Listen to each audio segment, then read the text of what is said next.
Tom, please start us off. Right. Hi, Brad. How you doing? I'm doing fine, thank you. Good. Never been better. But speaking of health, how are Leuven and Nielsen looking for this weekend? Good. Yeah, full week of training, and both of them feeling really fresh and pain free. So yeah, looking forward to getting them integrated and part of the team.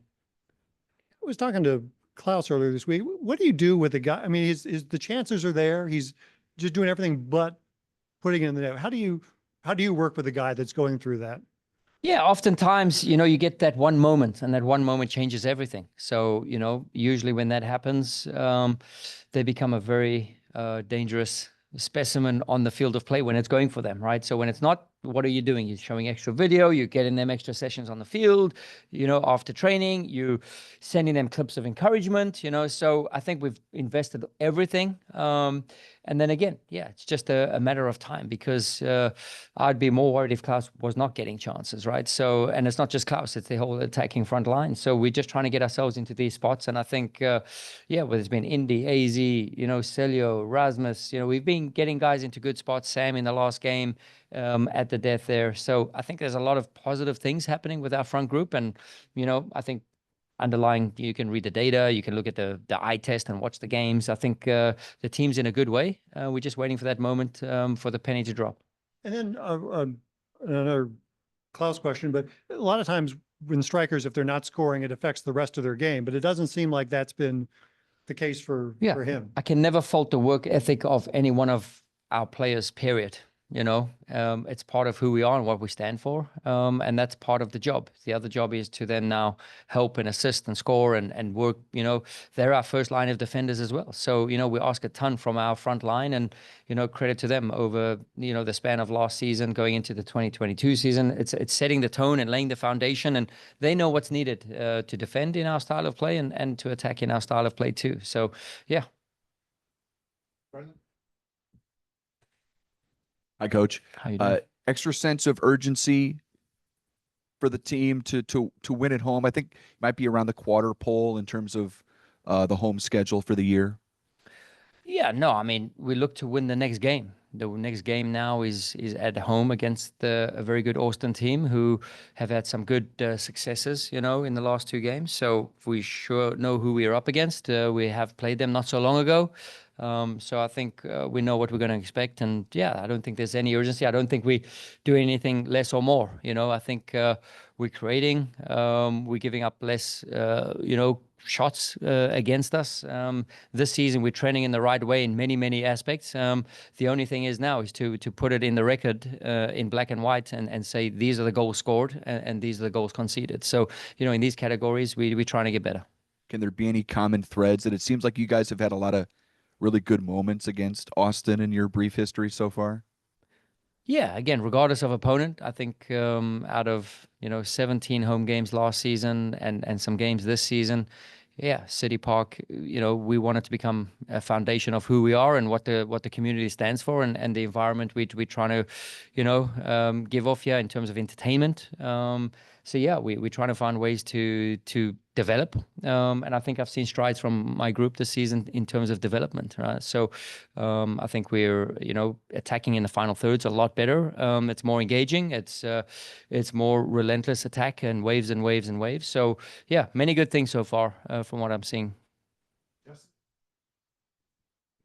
Coach, with Eddie Leuven being back in training, he kind of leads the team creatively in big opportunities, even through his injury this year. Is there a bit of confidence that comes with him returning even to practice, with players knowing that he'll be on the pitch? Good players always bring a boost, right? Because they bring a boost because of their charisma and their aura, as well as quality, right? But credit to everybody who stepped up in Edu's absence. And I think one of those names is Thomas Ostrak has done really well in his absence. So again, it's always good to have depth and competition because that's the way to raise the level and that's the way to get results in games.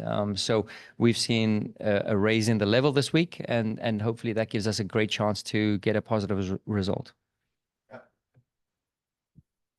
Coach, you played Austin recently. How much does a player like Sebastian Driussi returning impact your game planning? Does that make it a little more difficult despite the fact that you've just played them? Yeah, we play DP 10s every single other game. So, we know what to expect. We know his qualities. We know he's really good. We know he floats around the field and picks it up in different areas. So, overall, we know what the game plan of Austin, usually is, and for teams visiting City Park. So we know exactly, the focus has been on us and how we can evolve here at City Park in order to get results. And so far, we're unbeaten here at City Park this year.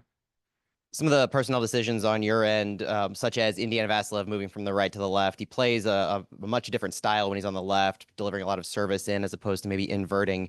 Do some of the decisions regarding those players play into the opposition, or is it more just how your team coalesces? Yeah, I think you take a little bit of what the opponent presents to you. And the last one was, trying to get a lot more positive entries from outside the box regarding crosses. So you kind of answered your own question. So getting a left footer on the left side with a left-footed cross, right? So if we have them inverted, then it's slightly different. They're a little bit more interior between the red loans floating between the lines. And, and then sometimes we get our outside backs overlapping on the outside. So again, it's just part of how we're evolving, how we, mixing it up with different opponents, and each opponent gives us a different story, but remains within the principles of what we're trying to do with the ball.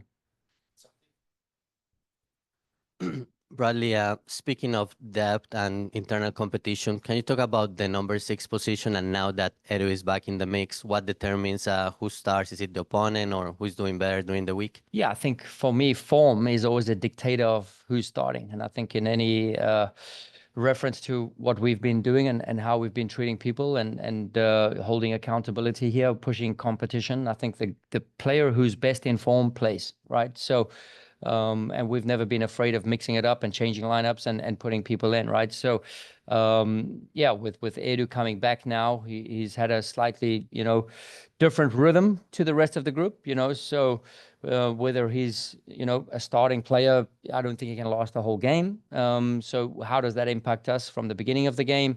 And how does that impact us in the second half of that game? So again, there's great competition. There's 2 spots to be played. Depending on the way we play, we might use 1-6 at times, or we have the double 6 pivot, with one of those guys pushing forward. So yeah, it's just dependent on personnel and who's on top form.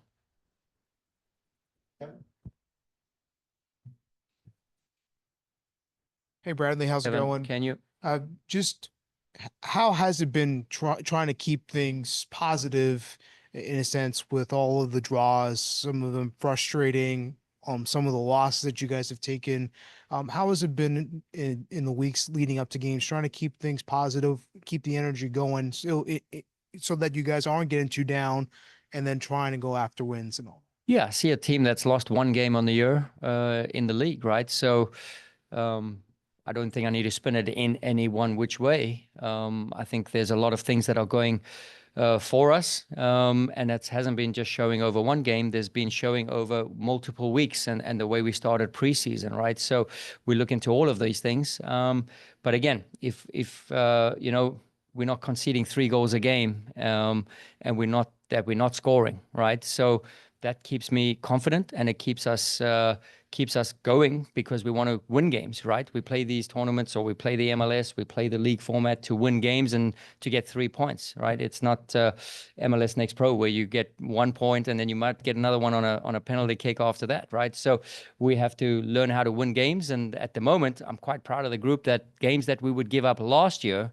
I think about the Minnesotas here at home. I think about the Portland here at home, where we give up these games and start losing them. I feel a maturity in the group now to have a mentality not to lose games, and that's really a good foundation to have, right? Based on all of our other principles with and against the ball, we've seen many positive movements and developments throughout the season. So again, I'm just okay where we are right now.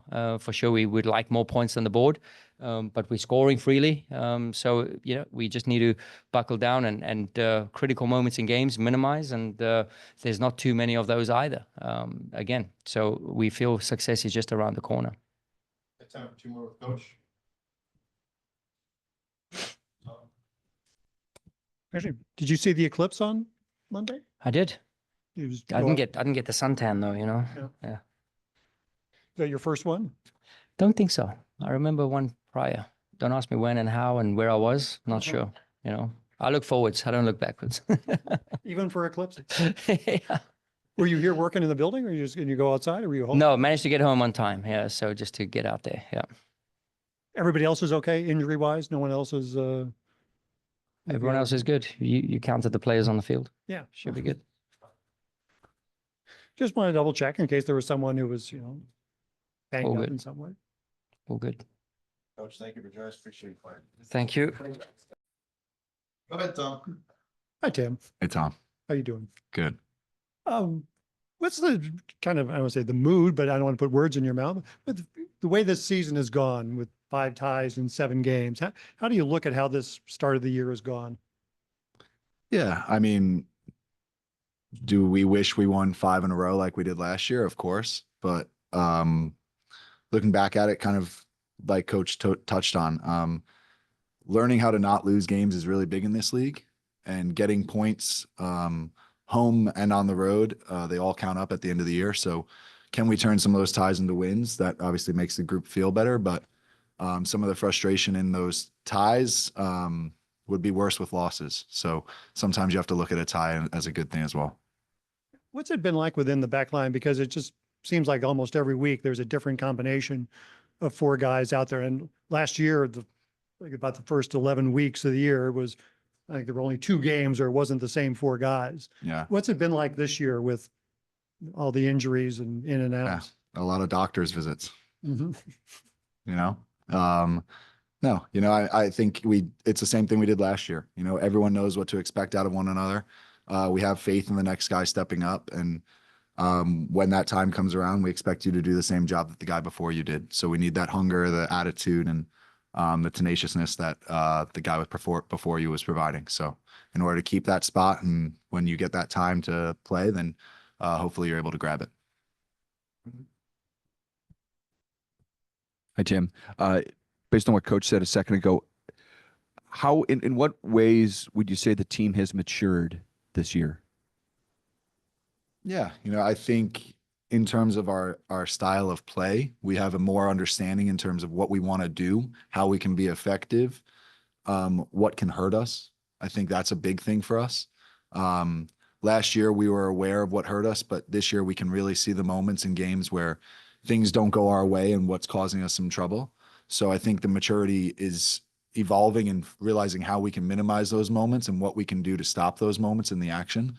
So that's a big part of for us moving forward throughout the year. Do you see that from a lot of the younger guys? Did you maybe notice a difference just in how they're handling and just carrying themselves this year relative to maybe the end of last?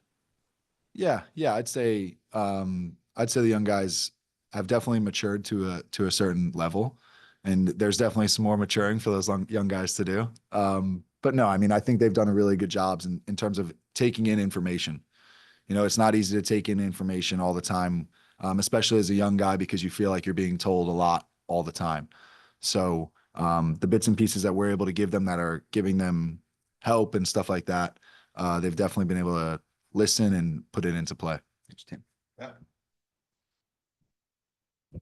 Tim, what's the approach been for the defense this week in both the fluidity of availability, but also most of the focus has been on the attack? How does the defense take a week like this? Yeah, it's kind of focusing in on what we can do in terms of how we can continue to stop teams higher up the field for us. So if we're in the attack, how can we be as organized as possible to make sure that we're able to shut down attacks as early as we can? So whether that's our rest defense moments, making sure we have a man up in the back, making sure things are organized in front of us, having a 6 there as well. Just kind of setting up moments kind of similar to Dallas where we felt like we were in their half the whole time because we were able to suffocate them. And then different topic. You're the player association rep for St. Louis City. This week, MLS Board of Governors voted on a host of new roster rules that have to be voted on. Do you get a sense for how the PA feels, and is this a rubber stamping situation? It's something that we'll definitely be talking about. The PA will have a meeting about it. So from there on. Haven't had that meeting yet though. Haven't had that meeting yet.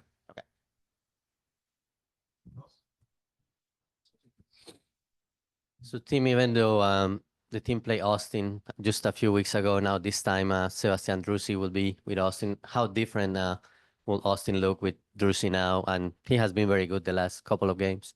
Yeah, I mean, he's a really, really dynamic player in this league. So we have to be aware of him at times, especially in transition moments. His quality on the ball is very good. So for us, it's going to be, like I said, organizing the back line, organizing the guys in front of us to make sure that we don't give him time and space. Yep.